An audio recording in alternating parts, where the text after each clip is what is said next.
Serena spent her entire life believing she was ordinary, until one accidental kiss in front of hundreds of people exposed a secret powerful families had buried for 20 years. When people speak of forgotten children, they often imagine orphans abandoned on doorsteps or infants left in forests.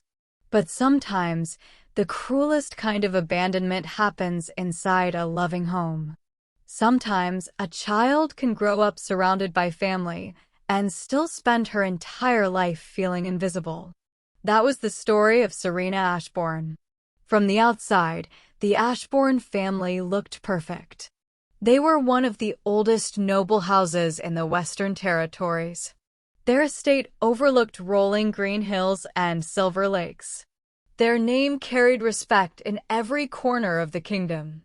Guests who visited their grand manor often remarked upon the warmth of the household, the elegance of Lady Ashbourne, and the charm of her youngest daughter, Evelina. No one ever mentioned Serena. And if they did, it was usually as an afterthought. The elder daughter, visitors would ask politely. Lady Ashbourne would always smile. Oh, Serena prefers to keep to herself. It was easier than explaining why their firstborn was absent from nearly every family portrait hanging throughout the estate. The morning of Serena's 23rd birthday dawned bright and golden. Sunlight spilled through the towering windows of the Ashbourne Manor, painting the marble floors in warm honey-colored light. Servants hurried through the hallways carrying trays of flowers, ribbons, and crystal decorations. Tonight, the family would host one of the most important gatherings of the season. Nobles from across the kingdom would arrive. Even members of the royal household were expected to attend. The entire estate buzzed with excitement. Entirely for Evelina. Serena stood quietly in the library, balancing on a small ladder as she carefully returned a leather-bound volume to its proper shelf. Books had always been safer than people. Books never compared her. Books never looked disappointed when they saw her. Books never asked why she wasn't more like her sister. She gently dusted the shelf before climbing down. Miss Serena. She turned. An elderly maid stood nervously in the doorway. Yes, Martha. The older woman hesitated. Her ladyship requests your presence in the drawing room. Requests. Serena almost smiled. In the Ashbourne household, requests were simply commands wrapped in prettier language. Thank you, Martha. As Serena crossed the long eastern corridor, she could already hear laughter drifting from the drawing room. Evelina's laughter. Bright. Effortless. Beloved. Serena paused briefly outside the door. Then she stepped inside. Lady Ashbourne stood near the fireplace overseeing arrangements for the evening. Rich blue silk draped elegantly over her slender frame, her silver blonde hair arranged with meticulous perfection. Beside her stood Evelina. Beautiful didn't begin to describe Serena's younger sister. Golden curls cascaded down her back. Her smile seemed capable of brightening entire rooms. Wherever Evelina walked, admiration naturally followed. Mother, Serena said softly. Lady Ashbourne looked up. For a brief moment, something unreadable crossed her features. Fear. It was always fear. But it vanished so quickly Serena once again wondered if she had imagined it. There you are, her mother said briskly. You'll remain upstairs during tonight's celebration. Serena blinked. I beg your pardon? The royal delegation will be present, Lady Ashbourne explained. We cannot afford distractions. Distractions. The word landed exactly as intended. Evelina shifted uncomfortably. Mother. But Lady Ashbourne silenced her with a glance. The guests are coming to celebrate your introduction to society, Evelina. We must ensure everything proceeds smoothly. Serena lowered her eyes. Of course. The familiar ache settled quietly inside her chest. She should have been used to it by now. For years, she'd watched important moments happen from the shadows. Birthdays, hunts, festivals, formal dinners. Whenever distinguished guests arrived, Serena somehow found herself conveniently absent. As a child, she'd believed it was coincidence. As an adult, she knew better. "Your blue gown has been prepared," Evelina said gently. "Perhaps after the banquet, we can have tea together." Serena smiled. Evelina had always tried. It wasn't her sister's fault. Evelina had never asked to be loved more. "I'd like that." Lady Ashbourne abruptly turned away. "You're dismissed." Serena bowed slightly and quietly left. She didn't notice that her mother hadn't looked at her once during the entire conversation. She also didn't notice Lady Ashbourne's trembling hands. Later that afternoon, Serena sat beneath her favorite willow tree overlooking the estate gardens. A leather journal rested in her lap. Whenever life became too painful, Serena wrote. Stories, fairy tales, adventures. Entire worlds where forgotten daughters became heroines. Worlds where people were chosen, loved, seen. The scratching of her pen suddenly stopped. Footsteps approached. Her father. Lord Ashbourne rarely sought her out, which meant something was wrong. "Father." He remained standing. "I've been informed that several members of the royal family will attend tonight." Serena nodded slowly. "So Mother mentioned." A long silence followed.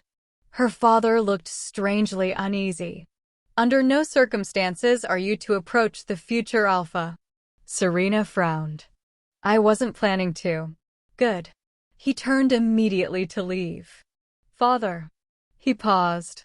The iron door slammed shut with a sound that echoed through the underground cells like the final toll of a funeral bell. Serena did not flinch. She had already endured worse things than cold stone walls. She had endured a lifetime of being unwanted. Still, as silence settled around her, a terrible realization slowly took root. For the first time in her life, she finally knew who she was. And for that truth, they intended to destroy her. The royal prison lay deep beneath the palace itself, hidden beneath centuries of stone and secrets. The cell assigned to Serena was small, but strangely comfortable. A soft bed occupied one corner. A fireplace crackled gently against the far wall. Luxury imprisonment. The crown did not wish to appear cruel, only cautious, at least publicly. Because above ground, the kingdom had already begun tearing Serena apart. Rumors spread faster than wildfire through dry grass. By morning, every noble household in the capital whispered her name. Imposter, usurper, manipulator, witch. Some claimed Serena had enchanted the future Alpha. Others insisted she had orchestrated the public revelation herself to steal the throne. By evening, the stories had grown even darker. There were whispers that she had murdered the true heir years ago, that she had returned only now to finish what her traitorous bloodline had started. And perhaps the cruelest rumor of all, that Alpha Prince Kael had merely been another victim. Serena sat quietly beside the small window overlooking nothing but darkness. She had spent her entire life being unseen. Now the entire kingdom saw her. And somehow that felt even lonelier. Footsteps approached. The door opened. Not Kael. Never Kael. Lady Miriam, the elderly palace healer, entered carrying a tray. "You should eat, child." Serena offered a weak smile. "I'm not hungry." Lady Miriam hesitated. "His Highness has not stopped arguing with the council." Serena's fingers tightened around the blanket. "Is he well?" The old woman sighed softly. "He has not slept."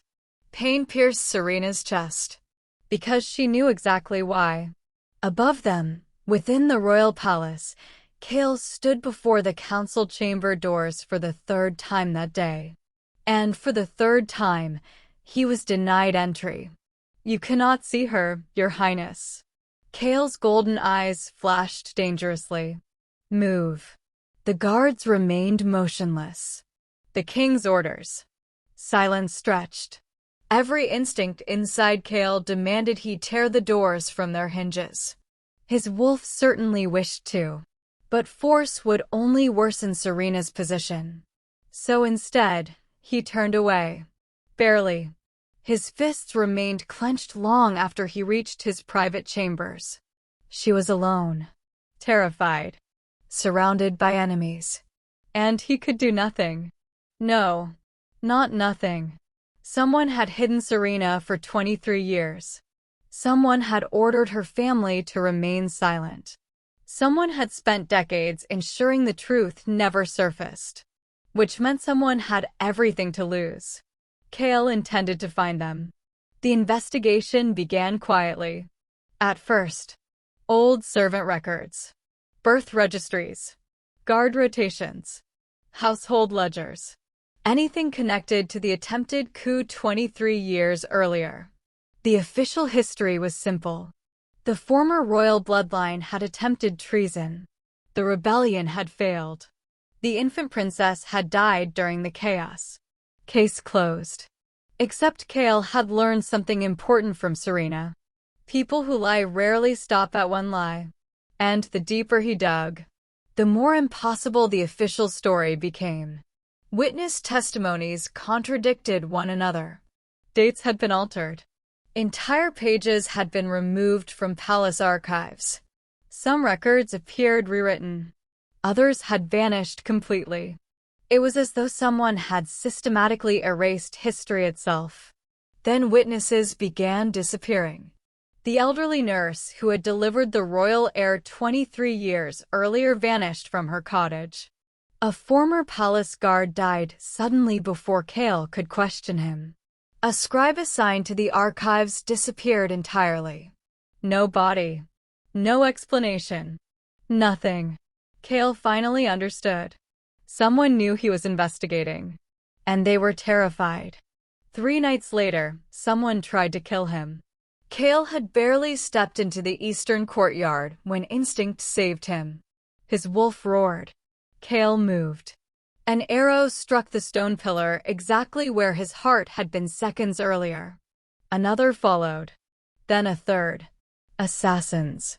Inside palace grounds. Which meant only one thing. The conspiracy reached far higher than he had feared. Blood stained the courtyard before the attackers escaped into darkness. But one left something behind. A signet ring. Kael stared at it beneath candlelight hours later. His blood turned cold, because engraved upon its surface was the crest of House Valerius. His uncle's house. Lord Cedric Valerius, second in line to the throne. The man who had benefited most from the disappearance of the lost bloodline. The man who had publicly demanded Serena's execution. But before Kael could act, another discovery changed everything. Hidden inside an abandoned archive chamber, he uncovered a sealed letter. The parchment was old. Very old. Written in his late mother's hand. The final line nearly stopped his heart.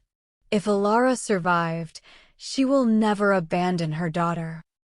Alara, the lost queen. Serena's biological mother. Alive.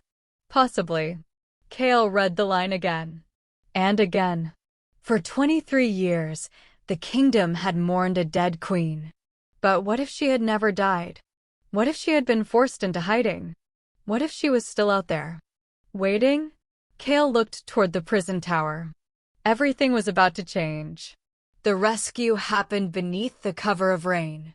The storm arrived just after midnight. Thunder rolled across the mountains.